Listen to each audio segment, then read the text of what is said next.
বরধনগাছা football খেলার মাঠে মধ্যপাড়া জামে মসজিদের উন্নয়ন ক্লাবে তাফসীর মাহফিলের সমাধান সভাপতি জনাব আনোয়ার হোসেন বাবুল দামাত বারকাতুহুল আলিয়া, প্রধান অতিথি মাননীয় জাতীয় সংসদ সদস্য বীর মুক্তিযোদ্ধা আলহাজ শফিকুল ইসলাম শফি, আতালাল্লাহু উমরাহু ওয়া বারাকাল্লাহু ফি হায়াতি। বিশেষ অতিথি হিসেবে যারা উপস্থিত আছে,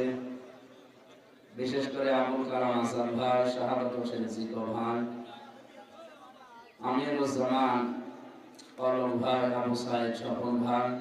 আলহাজ গাজী আবু বকর সিদ্দিক, জনাব ইকবাল হোসেন,